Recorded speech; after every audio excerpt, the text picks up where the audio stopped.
vu de toute évidence, elles ont été choisies avec minutie. Le World Trade Center, c'est le symbole de la puissance commerciale et financière américaine. Le Pentagone, c'est bien sûr le saint des saints, le siège de l'armée. L'aile du World Trade Center était le symbole. Deux tours construites en 1973, une hauteur de 400 mètres, dépasse celle du Bay Empire State Building. Les tours du Centre mondial du commerce appartenaient aux autorités portuaires des États de New York et de New Jersey. Ils hébergeaient 500 compagnies internationales, 50 000 employés. C'était aussi un lieu du tourisme qui attirait chaque mois 200 000 visiteurs. Image saisissante, les conditions de travail des secours étaient particulièrement difficiles. On va faire le point précisément maintenant sur les secours dans la ville. Loïc Delamare. Dans ces deux tours, 50 000 personnes travaillent chaque jour. À 9 h du matin, les bureaux sont ouverts. On ignore combien d'hommes et de femmes se trouvent dans ces murs au moment où ces images terribles sont tournées. Le bilan est assurément dramatique, inchiffrable pour l'instant. Il y a d'abord ces centaines de passagers à bord des avions détournés, aussi bien à New York qu'à Washington et Pittsburgh. Il y a tous ceux qui ont sauté des étages en flammes pour échapper à la catastrophe. Enfin, et c'est malheureusement là que le bilan risque d'être le plus lourd, tous ceux au sol, dans les rues dévastées de Manhattan ou ensevelis sous des étages de travail. Et quelques miraculeux.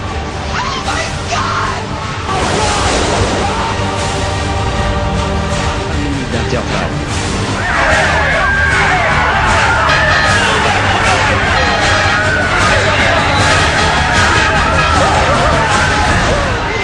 Une scène d'apocalypse vécue en direct dans le monde entier.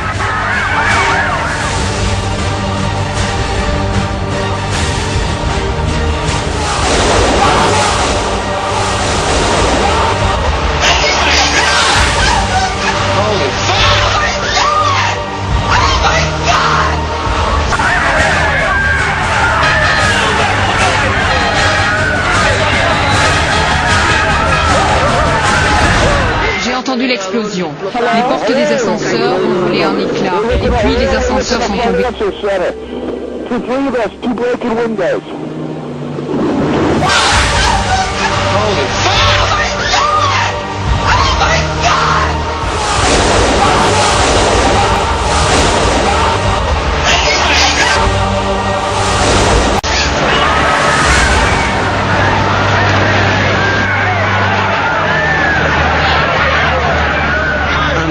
Va filmer ces scènes hallucinantes.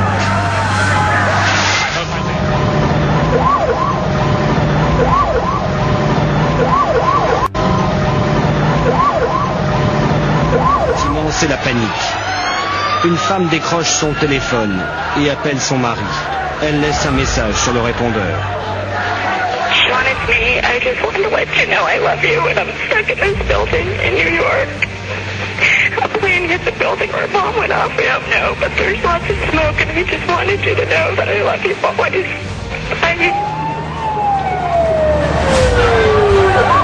Cette partie de la tour est un immense brasier.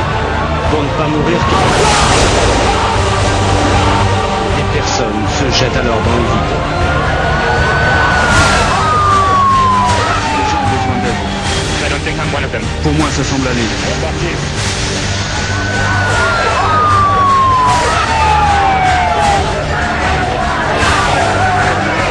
À l'intérieur, l'évacuation a commencé.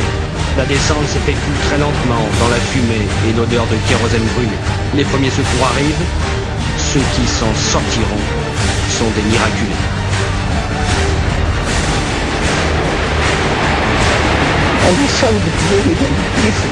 J'ai vu les débris, les morceaux de l'avion et puis les gens tombés par les fenêtres. Et puis je me souviens quand on est descendu, je regardais dans l'escalier, les issues de secours étaient bloquées, on regardait partout. Sous les décombres, des milliers de morts. J'ai eu de la chance. Je m'en suis sorti.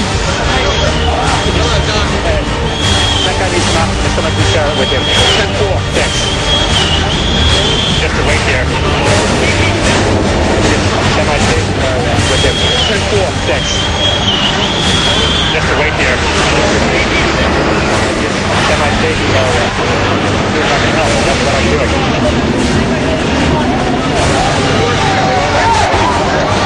fin de journée, un troisième bâtiment s'écroule, ébranlé par les chocs.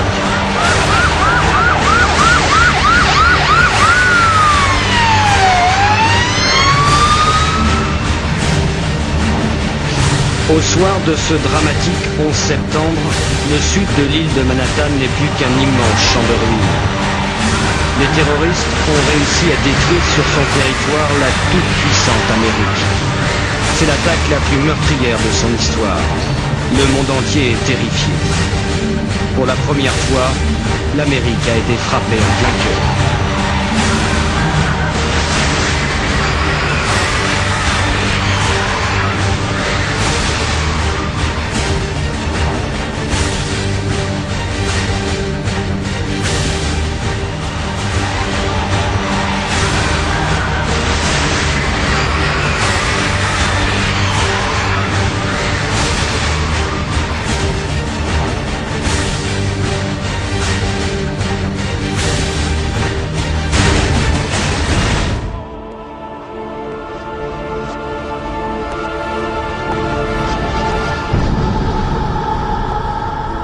Le bilan est assurément dramatique, inchiffrable pour l'instant. Il y a d'abord ces centaines de passagers à bord des avions détournés, aussi bien à New York qu'à Washington et Pittsburgh. Il y a tous ceux qui ont sauté des étages en flammes pour échapper à la catastrophe. Enfin, et c'est malheureusement là que le bilan risque d'être le plus lourd, tous ceux au sol, dans les rues dévastées de Manhattan ou ensevelis sous des étages de gravats. Et quelques miraculés.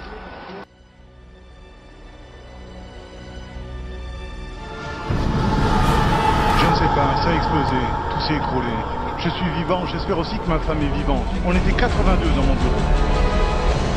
Aucun des symboles de la démocratie américaine n'a été épargné dans cette journée de terreur.